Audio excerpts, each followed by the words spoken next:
Johnny was only 23 when he made a decision that was going to change everything. He had decided to end his life. For the better part of a decade now, he'd been living off of nothing but bad decisions. From the time he was 15, he fell into a cycle of living for short-term pleasures, but now it was all catching up to him. He was always drinking, doing drugs, and partying with his friends into the early hours of the morning. Because of that, he'd just been fired from his job stocking shelves at a grocery store due to him always showing up late. And on top of that, his girlfriend of 3 years left him because she saw no future in him, and his parents kicked him out in hopes that it would spur some semblance of responsibility.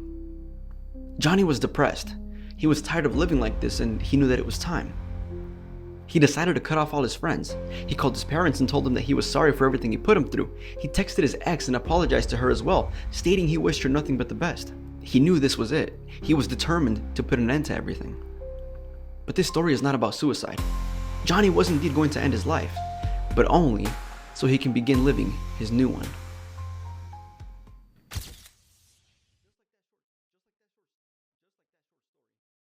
Just like that short story, this video is not about suicide, but it is about death.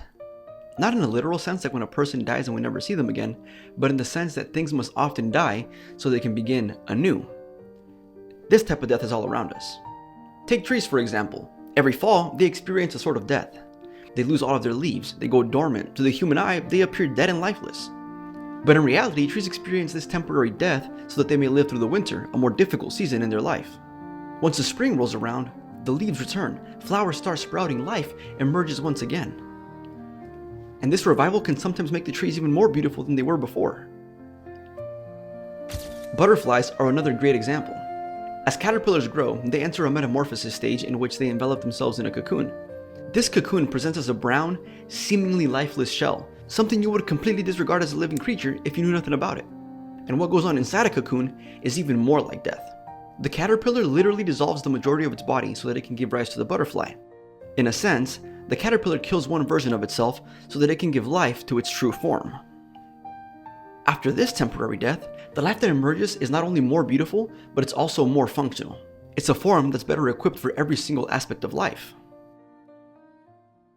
As humans, we experience this same sort of process, but usually in a more subdued manner. Just take a look at my life and the various versions of myself that have existed over time. As a kid, all I cared about was soccer. I lived, breathed, and ate the sport. At that time in my life, my ultimate dream was to be a professional soccer player. But that version died when I became a teenager and eventually stopped playing.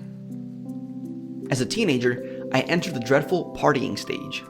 At that point in my life, I was going to lots of parties, drinking a lot, and just generally doing hood rat stuff with my friends. I wanted to do hood rat stuff with my friend. And I'm not saying this to glorify those actions, I don't condone any of that, it's really a bad move, but that was just my life at the time. The good thing is, that version of me died as I entered early adulthood and realized that that wasn't who I wanted to be.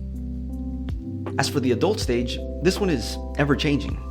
I find myself in a constant state of improvement, always tweaking and making minor changes for the better. This version of me hasn't died yet, but it is always evolving, and just like all the others, this version will too eventually die off, and I'm not sure what comes after. But I do think the direction I'm headed in is a positive one, and I look forward to seeing who I'll be next. What's interesting to note though, is that each transition from one life to the next, each killing of myself so that the next version may live, was directly preceded by a choice. American author Joseph Campbell once said, "You must be willing to let go of the life you planned so as to have the life that is waiting for you."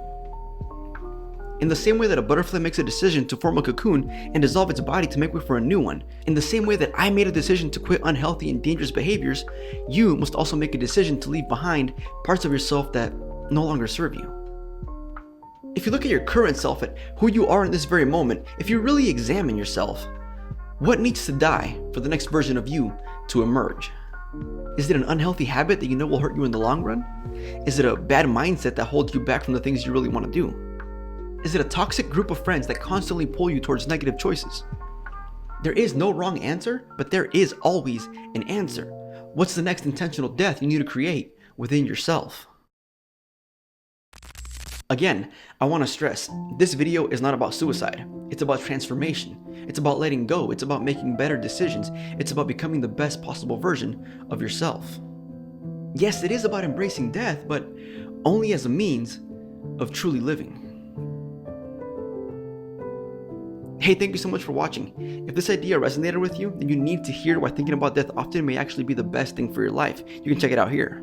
But with that, thank you for being here. Don't forget to live life to the fullest, and don't ever forget that your life matters. Peace.